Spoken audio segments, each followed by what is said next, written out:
안녕하세요. 김용진 목사입니다. 이 영상은 성경 통독하시는데 도움을 드리기 위해 마련한 영상입니다. 통독을 하면서 익숙하지 않은 배경과 내용들로 인해 어려움을 겪는 성도분들이 조금이나마 도움이 될까 싶어 마련한 것인데요. 조금만 관심을 기울이시면 읽으시는데 유익이 있을 겁니다. 그럼 오늘 읽을 부분에 대한 안내를 해드리겠습니다.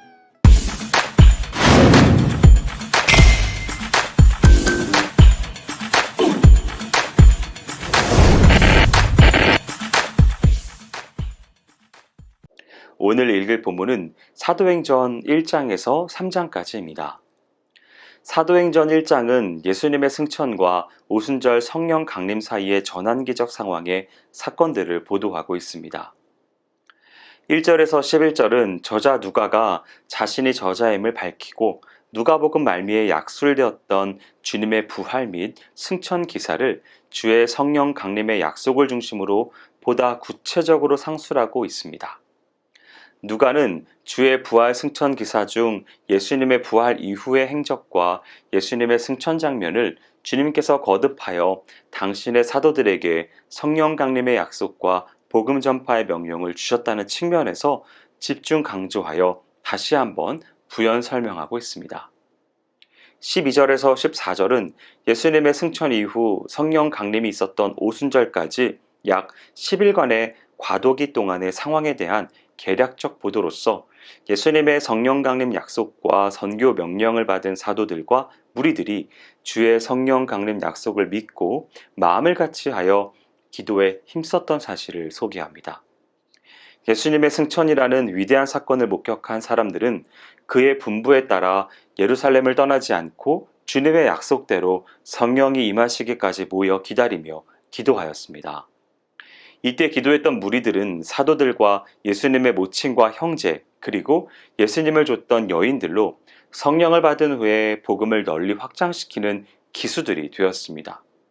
특히 사도들은 이전에는 상호 경쟁하거나 아니면 주님을 버리고 가는 모습을 보였지만 부활과 승천을 목격한 후에는 각자가 변하여 위대한 신앙의 용사가 되었을 뿐만 아니라 모두 한 마음으로 합심하여 기도하였습니다.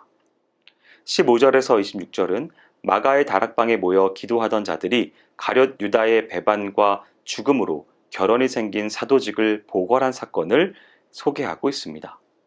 먼저 베드로는 구약을 인용하여 가룟 유다의 비참한 최후가 구약에 이미 예언되었던 것임과 사도직 보궐의 필요성을 언급하였습니다. 여기서 베드로가 언급한 기록은 마태의 기록과는 약간의 차이가 있습니다. 다음으로 베드로는 계속하여 사도될 자의 자격과 사명을 언급하고 있는데 이를 보면 먼저 사도의 자격은 요한의 침례로부터 예수님의 승천하신 날까지 예수와 함께 다니며 그의 가르침을 받은 자여야 한다는 것입니다. 그리고 사도의 사명은 예수님의 부활을 증거하고 봉사의 직무를 감당하는 것입니다.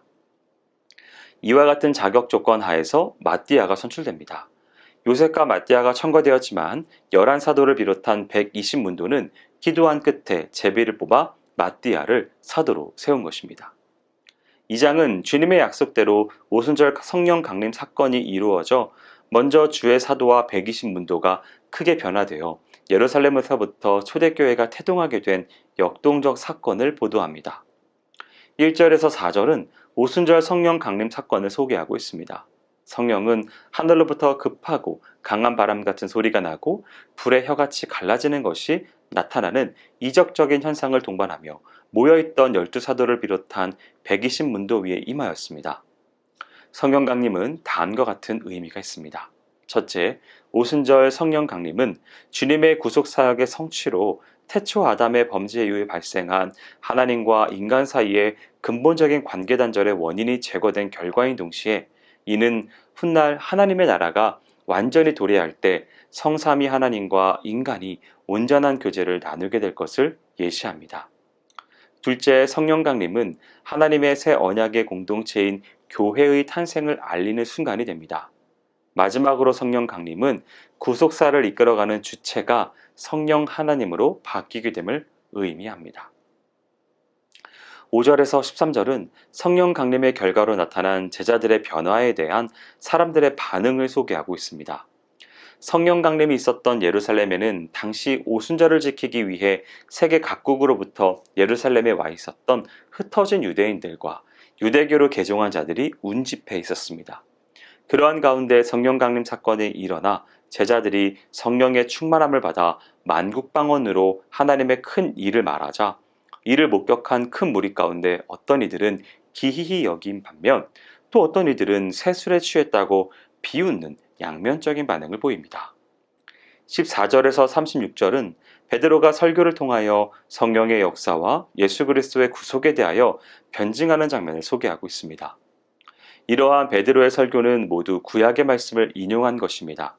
첫째는 요엘의 예언을 인용하였습니다. 오순절 행사에 참석했던 어떤 이들이 제자들이 성령의 역사로 말미암아 만국어로 방언을 말하는 것을 두고 새술에 취했다고 조롱했지만 베드로는 이런 역사가 이미 요엘 선지자가 예언한 것으로 이에 대한 성취라고 강조합니다. 다음으로 다윗의 예언을 인용하여 메시아 되신 예수 그리스도의 죽음과 부활을 선포하였습니다. 예수님께서는 승천하시면서 성령을 보내주셨고 하나님께서는 십자가에 못 박힌 예수님을 다시 살리시어 그의 보좌 우편에 앉히셨는데 그가 바로 주와 그리스도가 되신다는 것입니다. 베드로는 이 선포를 통하여 과거에 자신이 고백했던 신앙을 확인하였고 유대인들에게는 결단력 있는 회개와 믿음을 촉구하였습니다. 37절에서 41절은 베드로의 설교로 3,000명이나 되는 무리가 회개하고 죽게 돌아오는 장면을 소개하고 있습니다. 성령 충만한 베드로의 설교는 무리들의 마음을 감동시켰고 그들로 하여금 자신들의 죄성을 탄식케 하는 결과를 가져다 주었습니다. 이에 베드로는 계속하여 무리들에게 회개를 촉구함과 동시에 침례를 받고 죄사함을 받을 것과 패역한 세대에서 구원받을 것을 권고합니다. 그리하여 그날에 베드로의 설교에 감동을 받은 사람은 모두 회개하고 침례를 받았으니 그 수가 3,000이나 되었던 것입니다. 42절에서 47절은 초대교회 공동체의 생활하는 모습을 소개하여 모범된 교회의 전형적인 신앙생활을 교훈해주고 있습니다. 초대교회의 특징은 첫째, 경건생활에 힘쓰는 공동체였습니다. 둘째는 사랑을 나누는 공동체였습니다. 셋째는 친교를 나누는 공동체였고요. 마지막으로는 하나님과 사람에게 인정받는 공동체였습니다. 3장은 오순절 성령 강림 사건 이후에 예루살렘에서부터 초대교회가 역동적으로 성장해 나가는 대표적 신뢰가 소개되는 장입니다. 1절에서 10절은 베드로와 요한이 성령의 능력을 힘입어 성전 미문에서 구걸하던 안진뱅이를 일으키는 장면을 소개하고 있습니다. 성령의 능력은 죽음의 위협 앞에서 예수님을 3번이나 부인하게 했던 베드로를 변화시켜 오직 예수 그리스도의 이름으로 권능을 행하는 능력 있는 전도자가 되게 하였습니다. 반면 이 안진뱅이는 육체적인 불구자였을 뿐 아니라 날마다 성전 문 곁에 있으면서도 하나님을 찬양하지 못하고 하루에 필요한 물질만을 구하는 영적 불구자이기도 합니다.